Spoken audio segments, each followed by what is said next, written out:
19 de março, segunda Crônicas, capítulo 32, do 1 ao 23. Depois de tudo o que Ezequias fez com tanta fidelidade, Senaqueribe, rei da Assíria, invadiu Judá. Ele sitiou as cidades fortificadas para conquistá-las. Quando Ezequias viu que Senaqueribe pretendia guerrear contra Jerusalém, consultou os seus oficiais e os comandantes do exército sobre a ideia de mandar fechar a passagem de água das fontes do lado de fora da cidade, e eles concordaram. Assim, ajuntaram-se muitos homens e fecharam todas as fontes e o riacho que atravessava a região. Eles diziam: por que deixar que os reis da Assíria venham e encontrem toda essa água?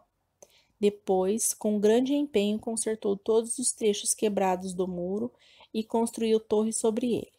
Construiu outro muro do lado de fora do primeiro e reforçou os muros de arrimos da cidade de Davi, e mandou fazer também muitas lanças e muitos escudos.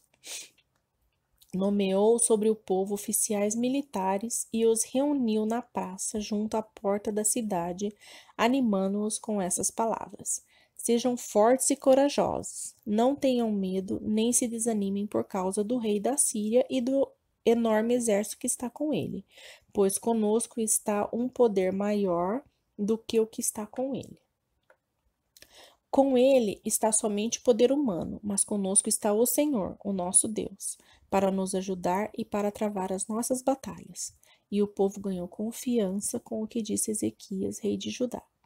Mais tarde, quando Senaqueribe, rei da Síria, e todas as suas forças estavam sitiando Laques, mandou oficiais a Jerusalém com a seguinte mensagem a Ezequias e a todo o povo de Judá que morava lá.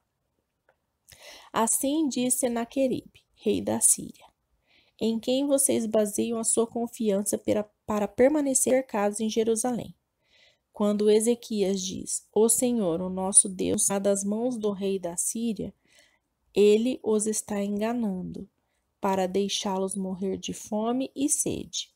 Mas não foi o próprio Ezequias que retirou os altares desse Deus, dizendo a Judá e a Jerusalém: vocês devem adorar diante de um só altar e sobre ele queimar incenso.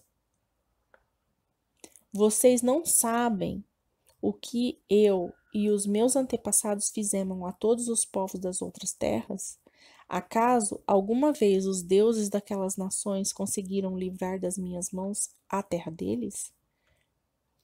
De todos os deuses das nações que os meus antepassados destruíram, qual deles conseguiu salvar o seu povo de mim?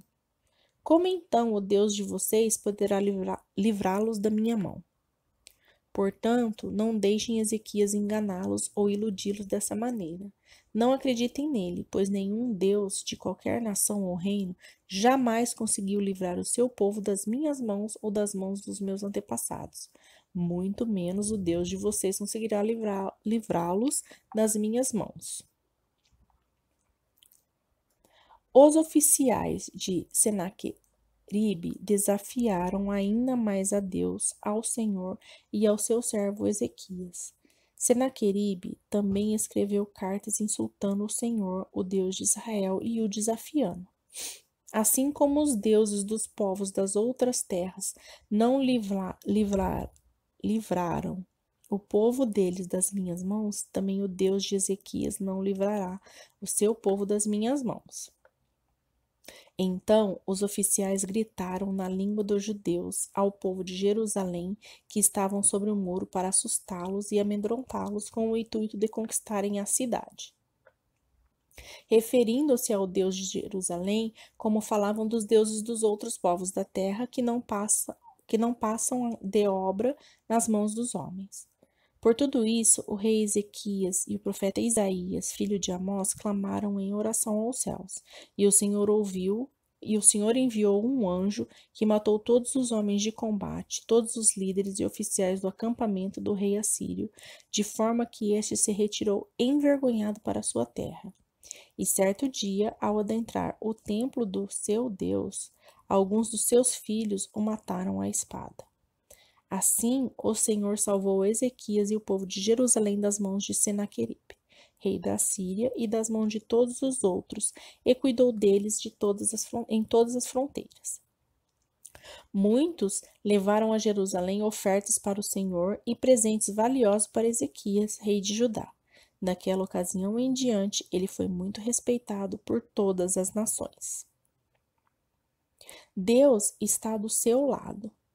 O rei Ezequias tinha certeza de que o rei da Síria atacaria Jerusalém. Ele reuniu os seus conselheiros e esforçou-se para levantar as defesas e preparar a cidade.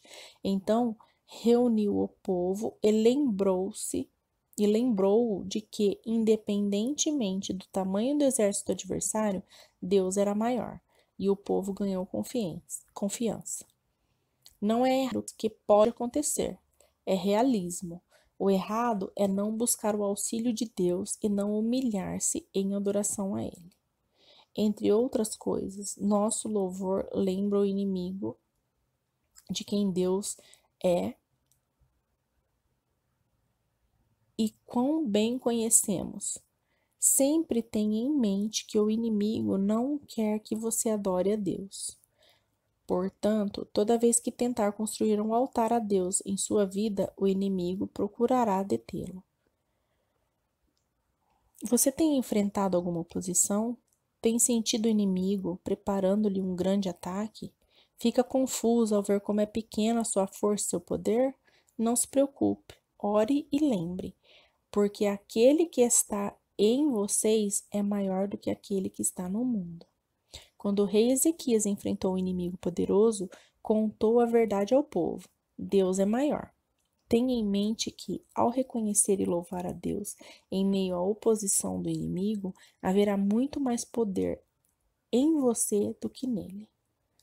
Obrigada, Senhor, por estares comigo em tudo que enfrento. Por maior que seja aquilo que vem contra mim, tu és mais poderoso e mais forte. Peço que estejas comigo nas coisas que enfrento hoje. Amém.